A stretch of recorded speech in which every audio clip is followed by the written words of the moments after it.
February 2017. Deep in Alaska's Brooks Range frozen ridgeline, -30. 4 soldiers cut off from the world at a place called Kestrel. Just a training mission, nothing more. Then the radio died, the dogs went silent, and we found prints in the snow, huge, front heavy, like something half wolf, half nightmare had walked through camp. We thought it was the cold messing with us, until it started hunting back. So before we continue, please make sure to like and subscribe to support the channel, and comment down below where you're watching from. Thanks. Late February, Alaska. The Brooks Range foothills, about 40 miles north of Bettles. We sat on a ridgeline above a frozen river braid. Nothing fancy, training outpost. Call sign Kestrel, not a real base. A scatter of tents, a generator that coughed like a smoker, a fuel bladder that grew its own ice, and a wind that never shut up. Minus numbers all week. Wind chill pushing past -30 when it felt like being mean. Ice fog rolled through like a bad dream you could taste. The barometer kept sliding down. We watched it sink and said nothing, the way you do when you know tomorrow's going to kick you in the teeth and you still have to walk into it. We were 4. Sergeant Mark Delgado led. 11, Bravo, quiet, steady, Arctic vet. Kept a laminated wind chill card and tapped it. Flesh gets dumb here, dry humor, never yelled. Corporal Ethan Hayes was second. Also infantry, winter survival guy, practical, loyal, not wizard, fixed zippers with floss, counted fuel with a pencil until the tent smelled like school. Specialist Novak Rook ran the radio and knew enough medic to keep you breathing. Cautious optimist, checklist habit, hands, feet, head, batteries stashed in warm spots, listened through static like a dog. Me, Private Lucas Miller. Youngest, green but stubborn. I hauled the heavy crap, mule work. Learned fast to shut up and move when the wind got weird. We had sled dogs, 6 of them, on loan from a search and rescue musher who had signed some contract none of us read. Good dogs. Musher was not with us. Dogs stayed on chains near a wind shadow behind the mess tent. They hauled small loads across the river ice when we needed. Meat and kibble went down fast. They watched us like we were slow, smart eyes. One with a black ear that never bothered to bark. One too eager, always in a prance like a kid. They ate, slept, and stared at the ridge like they knew the weather better than our chart. Gear. Keep it simple. Cold lube rifles. Pistols as insurance. A beat-up shotgun for wildlife with not many shells. Trip flares, pen flares. 2 handheld flares for oh hell moments. Old snow machine that needed a pat on the gas tank to move. A pulk sled for gear. Generator for power, with fuel we counted like penny candy. A sat handset that worked when the sky felt nice and not a minute more. A whip antenna that iced up like a candy cane and drove rook nuts. The routine was the same day after day. That was by design. Routine keeps you from getting stupid. Morning checks.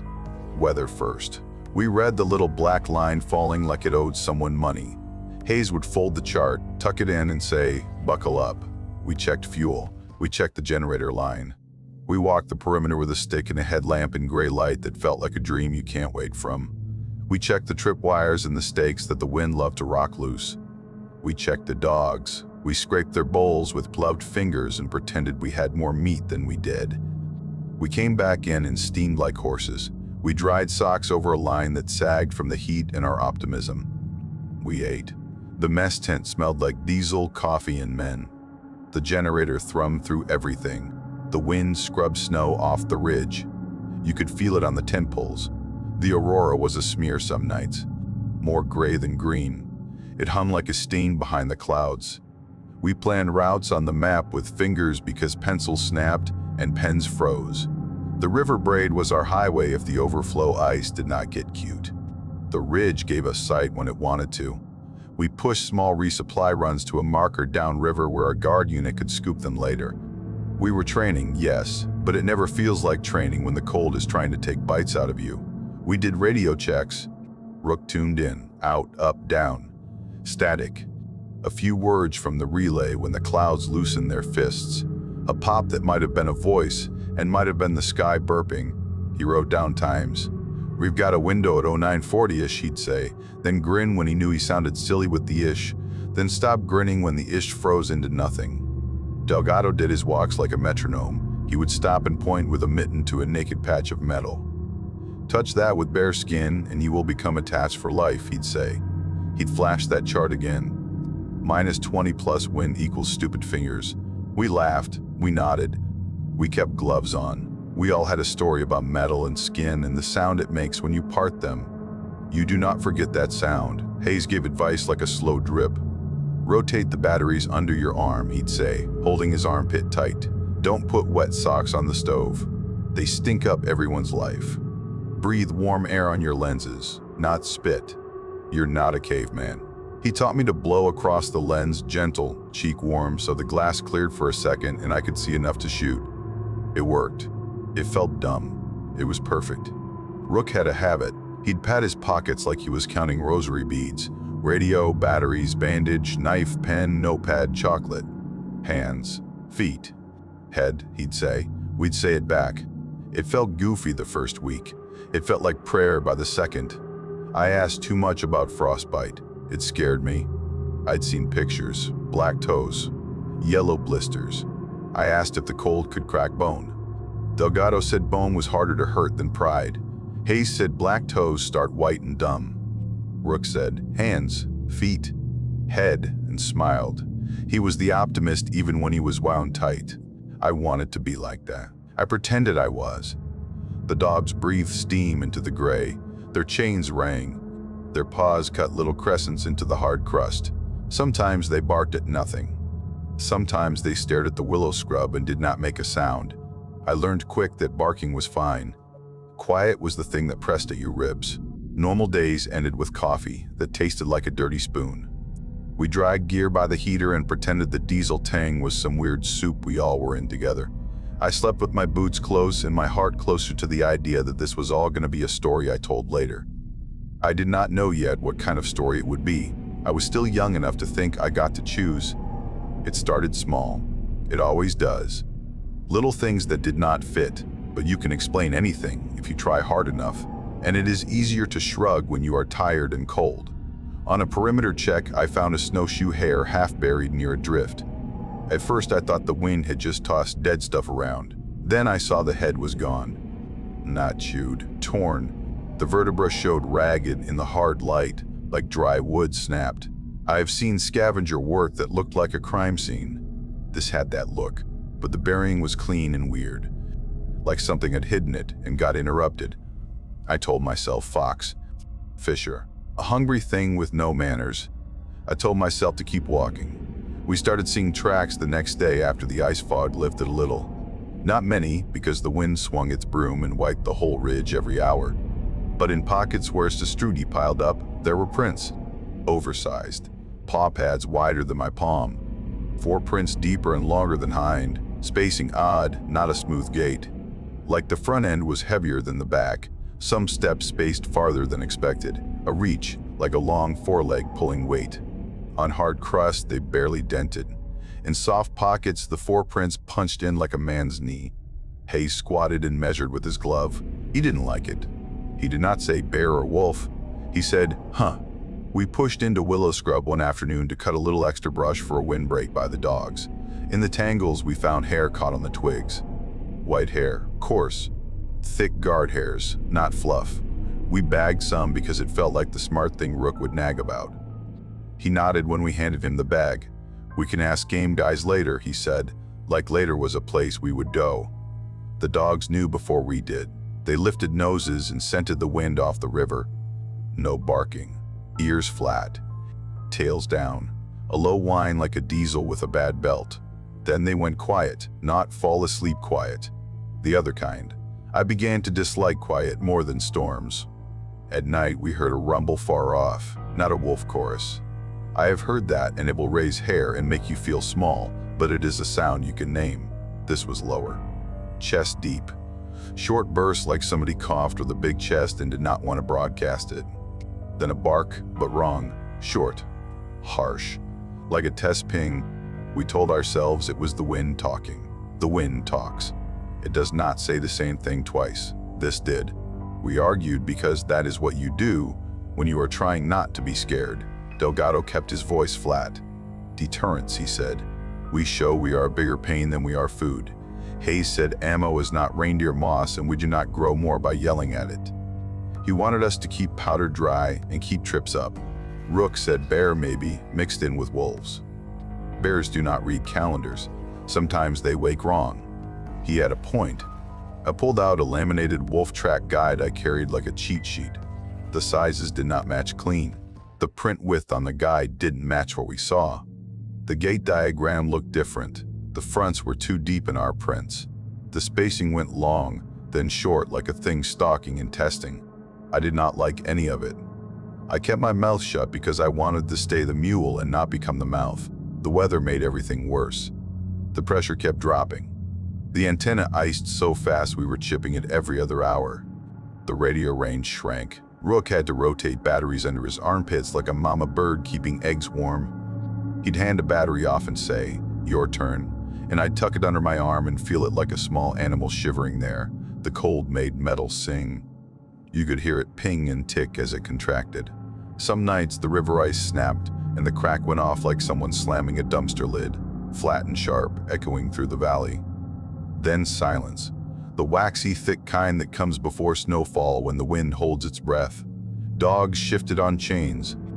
The generator hummed and we all pretended that meant we were safe. We did more perimeter. We found another hare, same torn neck. We found more prints in little hollows where the wind had missed. Always the same. Big. Front heavy. Irregular. Hayes started pulling his lips tight before we even found anything. Delgado wrote things down in the little green book he kept because leaders write things down. He did not show us the words. He did not have to. They were heavy. One night the bark came closer. Same short sound. Testing. We moved to deterrence as a routine. We put pen flares in pockets. We made sure trip flares were strung low where the wind could not just rip them to useless.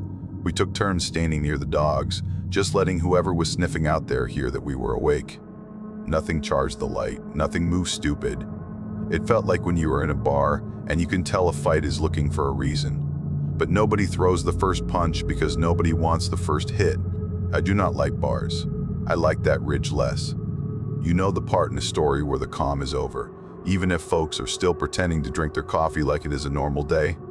That moment came during chow changeover. We were rotating from the warming tent to the line, wind steady. Ice fog in sheets. The kind of night where light from a headlamp hangs like a wall and your breath blows back at your face. A chain jerked hard, metal on metal. A dog yelped once, high and cut off. Hayes and I were running before anyone said anything. Muscle memory. You hear a dumb sound, you move. Our headlamps cut into fog. Shapes swam and vanished. Snow hammered flat by the wind. We leaned into it and it felt like leaning off a roof. At the edge of the light, I caught a white bulk, low and wide. My brain tried to call it bear. Then the silhouette refused. The head looked wrong, too big for the shoulder height.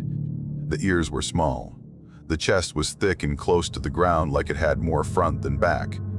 Then it slid backward, like it greased itself into the shadow that lives between headlamp beams. It did not run. It chose not to be seen. 2 dogs were just gone. Chains skittered empty, drag marks cut through the crust toward the willow. 1 carcass left behind near the edge, head removed clean at the spine. Not chewed, torn with authority. No guts thrown around, just a body with a neck like a stump. Hayes crouched and then stood slow. He said nothing. His face went closed.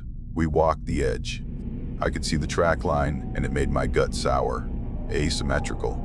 Heavy footprints like kettlebells had been placed in tracks. The hind followed but did not dig as deep. The stride walked, then stopped, then walked. Not panic, not a rush. It felt like a stalk with tests. It made me feel like a rabbit. We took stock. Delgado locked down camp without yelling. He set arcs tighter than usual. He had me move the pult behind the mess tent as an extra windbreak and maybe as a barricade. We rotated watches with no slack. He had us string trip flares low in pockets, anchoring them where the spindrift could not blow them to useless. We tied lines with numb fingers that turned slick when they touched nylon. The cord bit like a thin saw. Rook's hands shook while he tied. I saw it and pretended not to. Hayes saw it and pretended to not see me seeing. I got my fingers on the knot and steadied him by just being there, close, shoulder to shoulder in that wind. Ammo check told us what we already knew. Rifles with enough to fight a normal fight, not a long one. The shotgun had more dust than shells in its pouch. Flares light but not empty. You start doing math in your head you do not want to do. If this, then that. If that, then maybe we live. We popped a flare not to hit anything, just to paint the night. The hot metal smell moved through the wind like its own thing. Snow hissed where sparks touched. Light bounced off the ice fog and made everything look closer and farther at once. I breathed through my scarf and tasted chemicals. The dogs went silent again. Then one whined like his heart was too big for his chest. We pulled that carcass in, covered it with a tarp and snow.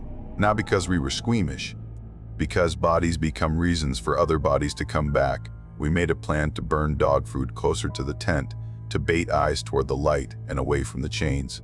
I did not like it. It was all we had. Back in the tent, the heater made wet socks smell like wet socks and not death. Rook tried to play casual and checked his radio again.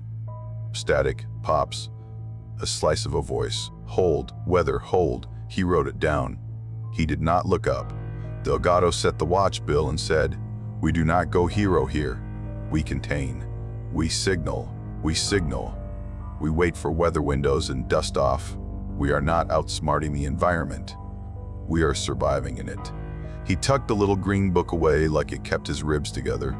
I nodded so hard my hood crackled. That night I lay with my boots unlaced and my pistol close in the bag. I watched my breath move the air in front of my face like a thread. The generator thrum came through the floor like a cat purring under the boards. I thought about the white bulk and how it slid back into the dark like it owned the dark.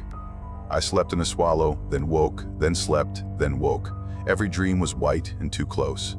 The storm arrived like it had plans, and we were not on the invite list. Wind had weight. Spindrift came sideways and made our headlamps into walls you could walk into and bounce off. Visibility dropped to a hand's breadth and then a little more when it wanted to tease us. Your world shrank to 10 feet. You could hear things you could not see, and you learned not to trust your eyes. The river sighed and the tent snapped and the antenna turned into a popsicle no one could lick. Radio was barely worth the breath. We got a few words to the relay. Weather, hold, wait out. That was the instruction. It felt like being told to hold your breath while someone figured out if you deserved air. "Copy," Rook said, pencil scratching. He rotated another battery under his arm. He looked thinner by the hour as the storm bullied the tent. I smelled his stress in the way his sweat cut through coal and diesel and made its own stink. They tested us. The pack, or whatever was out there, had patience and brains. A trip flare popped on the east side. We spun and lit the night up with halos of snow. Nothing charged. We reset. 3 minutes later, the west popped. Same deal. Now we were moving, on edge, with wind pushing and ice grabbing our ankles. You cannot be everywhere. You move to one side and you leave a gap on the other. They knew.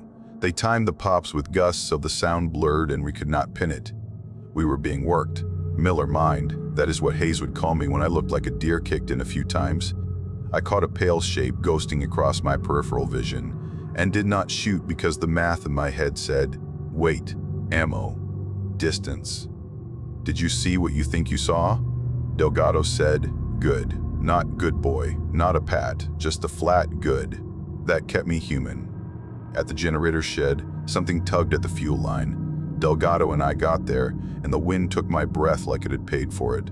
We saw the line sway. We saw a ridge of packed snow where a heavy shape had pressed close.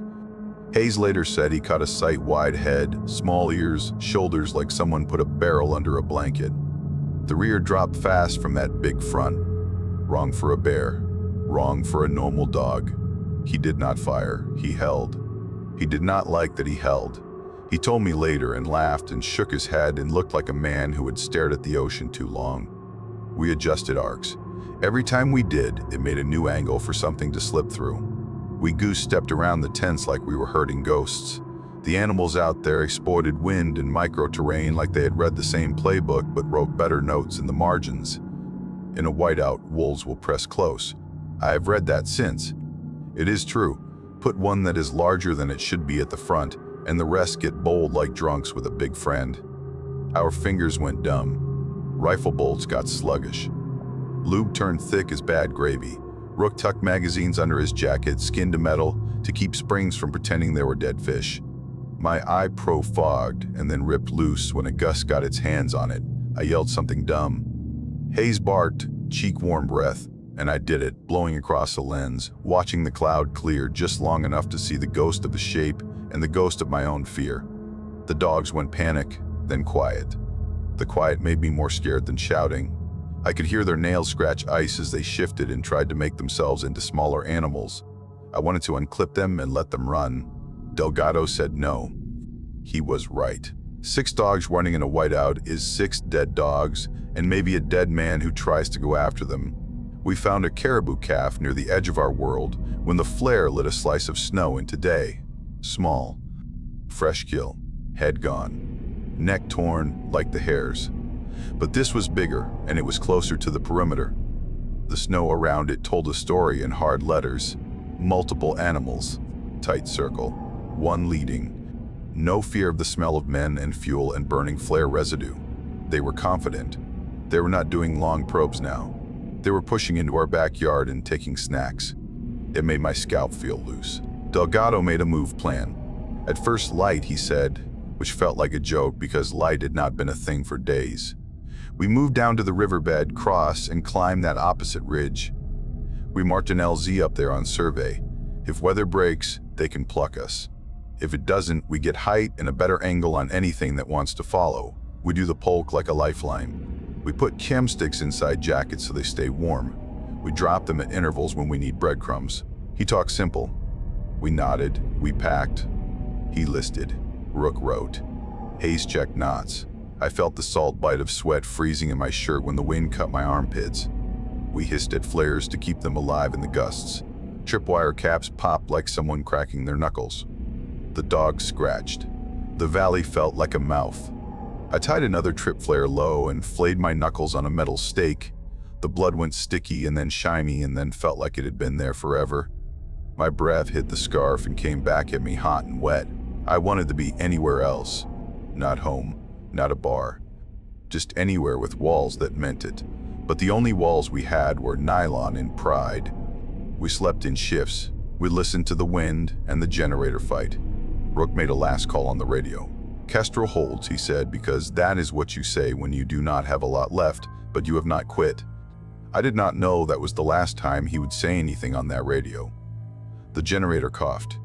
Then it did that stutter it does right before it dies, like a man who got punched and is deciding if he should lay down. The lights fluttered. The wind got ears. We all knew what a dead generator means in that cold. Life gets very small, very fast. Delgado moved like he had expected it. Rook with me, he said. Hayes, Miller, cover. We split. Delgado and Rook slid around the tent wall toward the shed. Hayes and I took opposite corners and dug in behind the little berms of shoveled snow we had piled up like kids making forts. The ice fog made my headlamp into a circle of lies. My rifle felt heavy and stupid in my hands, and I loved it anyway. A trip flare popped. East side.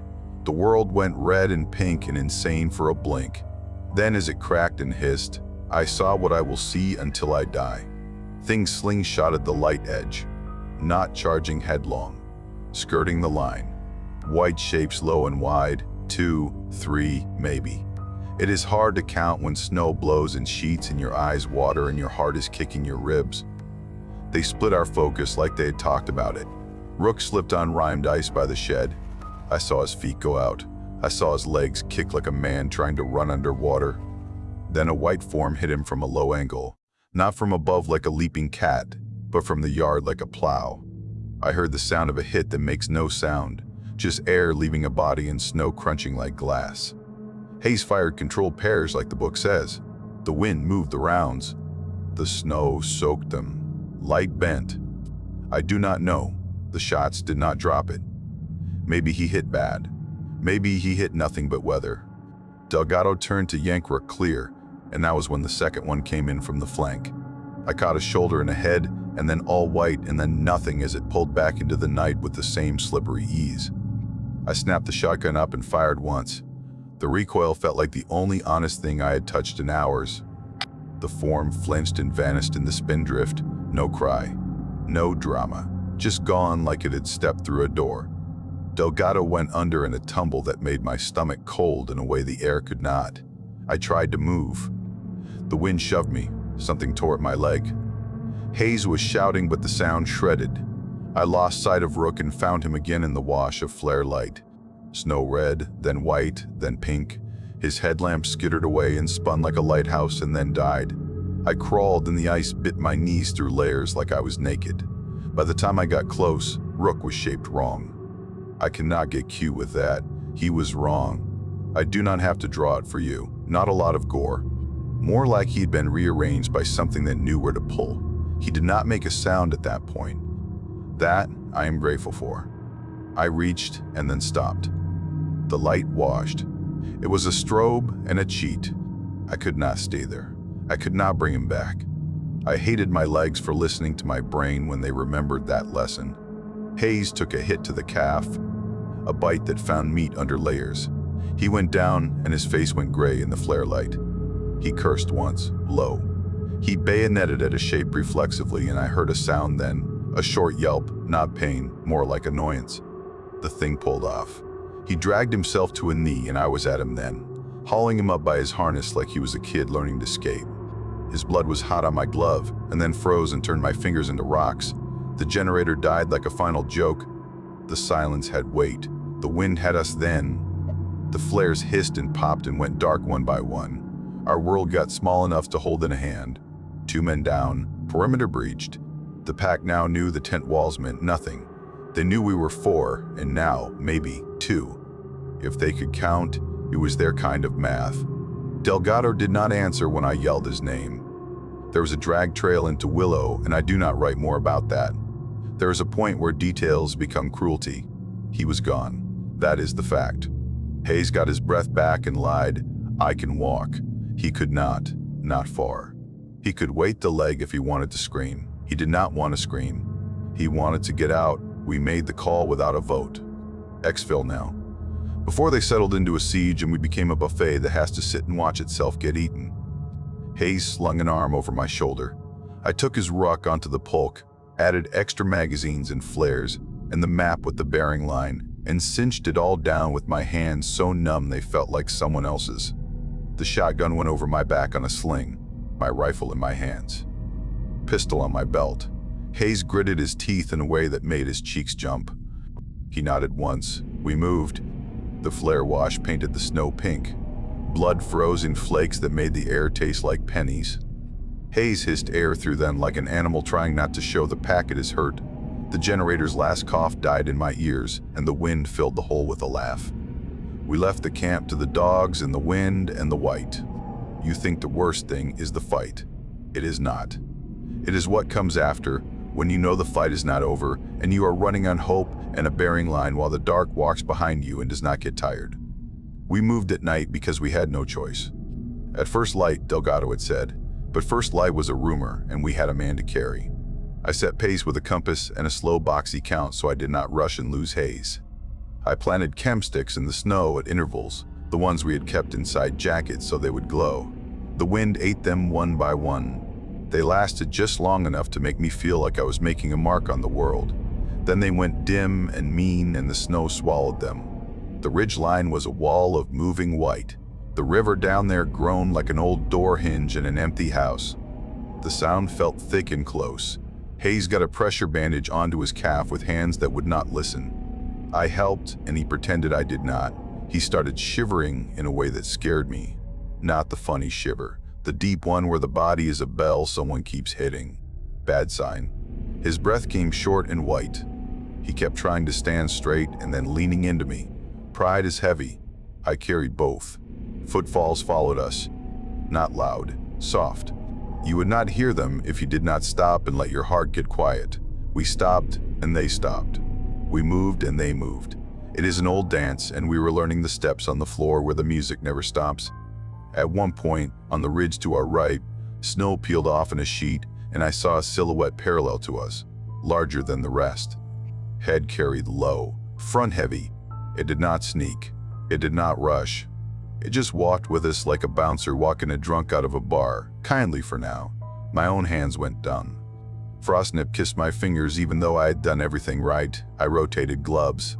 I stuffed warmers in my palms and cursed at how they took forever to wake. My sling iced.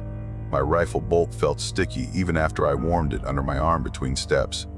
I kept the weapon close enough to sweat on it and felt the sweat turn cold and hate me. In a whiteout, your ears turn into liars. The wind shifts and you hear words in it. You hear your mother, your first sergeant, your drill instructor, your ex, your own best lies. I needed something simple to keep my head upright. So I used cadence like we had in basic, not the whole song, just a beat. Left, right, left, right. Hayes answered in a whisper when he had breath. When he didn't, I said both sides for both of us because otherwise the night would say something else in my ear and I did not want to hear it. A probe came in from behind. Not a charge, not a rush, a test. I turned and snap flared the snow. The flare spit light like a snake. The shape did not sprint away. It drifted back and circled wide, staying just outside where the hiss turned the night today. It was learning me. I hated that calm. We hit the riverbed finally, flat, exposed. The edges had overflow ice-rimmed, glossy, and hungry. The river ice groaned again, and the sound went up my legs like a tuning fork. My feet felt like they belonged to a dead man I borrowed them from. Plan was simple in my head: cross fast, gain the far ridge, make them come uphill into wind and flare glare, use gravity and angles, keep them off Hayes, keep them out of my shadow. Hayes kept moving like a man with a job and a person he wants to be. We got into the open, and that is when the night felt bigger than any church I ever stood inside. I pulled the pulk, and it slid nice on the glare ice until it didn't. One runner hit a ripple and jumped and tried to torque my shoulder out. I swore and kept pulling. Hayes went down once, and I hauled him by his harness loop like a sack. He cursed me and thanked me in the same breath. We laughed once, and it sounded like a noise inside a can. Behind us, the big one tested the open. I caught it in a sideways look. Long fore, wide skull, ears buried in the coat. The breath came out of its mouth like a little freight train. It did not rush. It took 2 steps onto the ice and then off again like it wanted to feel the surface. I did not shoot. Shooting there would have been a waste. Distance was weird, and the wind would have picked the rounds up and done its trick with them. I saved hate for later. We crossed. That is the line. We made the other side with boots that slipped in a pulk that tried to roll. The edges had that sigh a river makes when it is bored with you and is going to let you pass only so it can watch what happens next. Up we went into sparse black spruce that looked dead but will outlive us all. I set a half moon with what we had left. 1 trip flare, 2 pen flares, 2 mags that were heavier in my head than in my hands. 3 shells in the shotgun that felt like prayers. You do not waste on things you can do yourself. I tucked Hayes behind me where he could still watch a sector.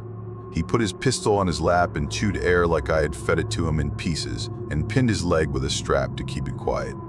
The wind came hard down the ridge and shoved the snow into ropes that wrapped around trunks and cut into the world like wire. The glow from the chem sticks behind us on the river went small and then nothing. The night said, now. I said, fine. They came low, using trunk shadows like smart things do. 3 shapes at first. White with the pine soot on their flanks, so they were not just ghosts anymore. They moved like swimmers in slow water, nothing wasted. I put the rifle up and stuttered fire in short-controlled pairs, because that is how you do when you are past your fear and into work. One yelped and vanished sideways. Hit? Maybe. Snow eats truth. The big one did not care about any of that. It came slow, head low, wide skull pushing the air, ears tucked into fur, breath making short plumes that the wind shredded. I could see what made the tracks wrong. The front end was a machine. The rear was along for the ride. It had that front heavy gait that made the foreprints dig deep and the hind float. It did not feel supernatural. It felt like a build, a wrong build. A thing that had thrived in this place since before my great-grandma's grandma knew the word Alaska. I had a word now for what people call it, but I did not back then. Back then, it was just the biggest bad dog I had ever seen, and it was not afraid of me. I waited. I did not waste. I let it come to the point where wind and terrain gave me the best chance of doing something other than making noise. Then I lit the last handheld flare. The flare hissed like a fat snake, spitting its light and bright in my glove. I lobbed it downhill past the animal so it would have to walk between me and the flame. It checked.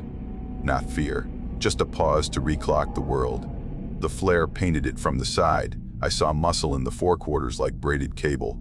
I saw the eyes not glow like demon eyes, just catch light and throw it back honest. Nothing magic. Just a predator that did not blink at men. I aimed lower chest and shoulder, where motion was least and wind was getting cut by trunks. The trigger brake felt clean. The recoil was there and gone. The shot punched snow around the thing's shoulder, and I thought I saw a dip, just a hair, like a step miscounted. Then it took a step sideways in the wind and the swirl grabbed it and cut it away from me like a curtain being pulled. It vanished into the cut and the wind said, "You do not get that one today." The other shapes pulled with it like the game had changed a notch. Not panic. Not running like rabbits. Just a decision made by whatever brain they used when they were counting calories and risk. They peeled. They pulled into the timber where the wind was strongest and the flare hiss could not follow. I held sight picture on the empty space where they had been, because sometimes your body needs to do the right thing even when your brain knows it is over. We did not win. We did not lose right there either. We did what men do when they are being measured by something without a story to tell. We made it expensive. We made it not worth the next step. In winter, predators count. We were a bad number. The flare hiss beat the wind for a few breaths and then lost. Haze breathed shallow behind me. The snow crust popped once under a slow pad and then went quiet the way an argument ends when someone walks out. The sky got a shade lighter. Morning was a rumor turning real. I did not trust it. I still do not trust mornings. We sat there until the flare turned black. I did not move because moving felt like permission for the world to start up again. I told Hayes a dumb joke about Top and a butter bar who once tried to eat an MRE fruit bar with the wrapper on. "Tastes the same either way," Hayes said, voice thin. He was wrong. It tasted like victory then. Light came like a truce, weak and unsure. The weather broke just enough for help to thread the valley. We heard it before we saw it. The whine of a snow machine and the deeper growl of another behind it. Guard medics with faces wrapped and eyes that said they had seen this valley's teeth before. They moved like they were in a kitchen they owned. They got Hayes on a sled and tucked him tight. Hypothermic, but not gone. He cracked a smile you could barely see under the frost and said, "You're late," and one of them said, "Traffic, because that is how people like us say we love each other." They looked at my hands and said, "You're going to lose feeling for a while," and I said, "I already did," and we laughed like idiots. My fingers were white and waxy and then red and angry, and then they settled into a pain I can still find when I want to feel honest. We went back up with them to camp. The scene looked like the weather had been angry with ropes. Torn lines, blood patterns smudged and then polished by spindrift. Drag trails into willow that ended where the wind said they end. No wolves recovered. No animals lying dead to make us feel like we had solved anything. The generator sat quiet with a little rhyme necklace where the line had been tugged. The dogs were alive, rattled, 2 gone, like before. The 4 left did not make a sound when we walked back in. They watched us with eyes like we were the ones who had done something strange. Along the route we had taken, the medics pointed to tracks.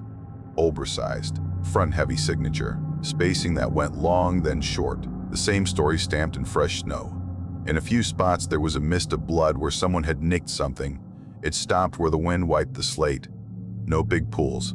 Nothing to photograph for the guys back at the office who put pictures on boards and draw circles around them in red marker. The official report ended up reading like this, or close. Wolf encounter in severe weather. Probable pack of 5 to 7, alpha larger than normal, contributing factors, blizzard conditions, radio limitations, and reduced visibility. I read it later with the same feeling I get when someone who was not there tells a joke from your past and blows the punchline.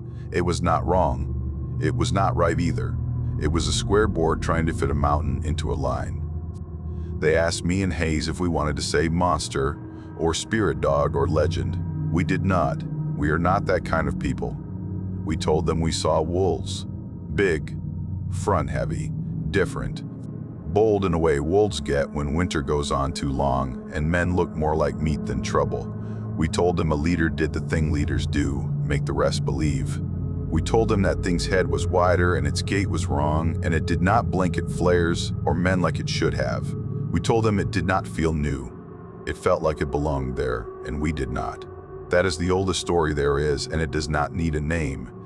They put Delgado and Rook's names in neat letters in neat boxes, and sent those boxes to neat people who say neat words.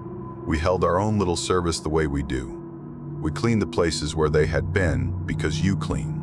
You do not leave mess for the next guy. We made coffee that tasted like diesel and talked stupid about times when we were not cold. That is how we kept from rattling apart.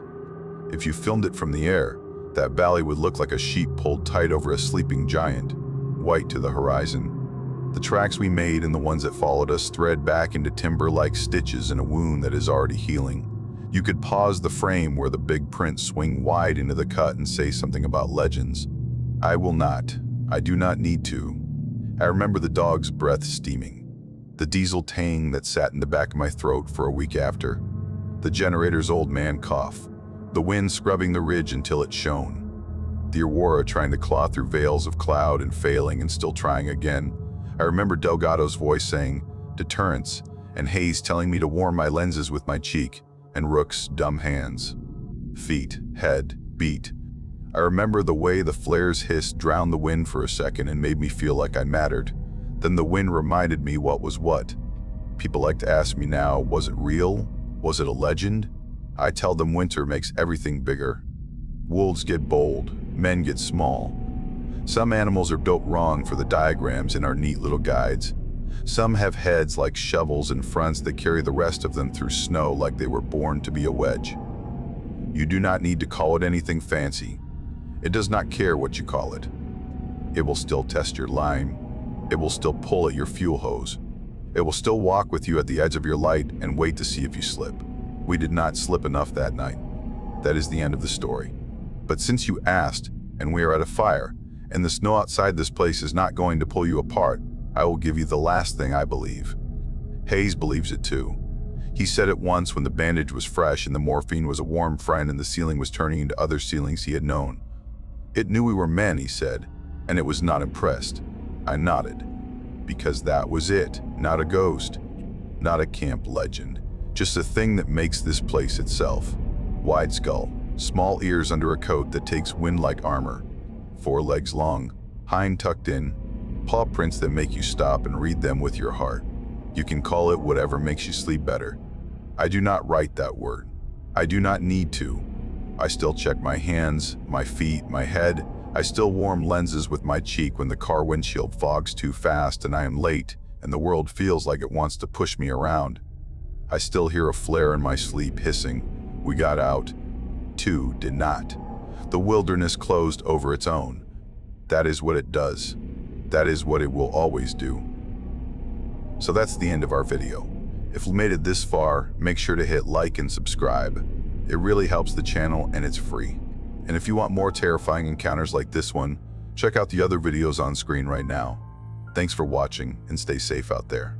See you soon.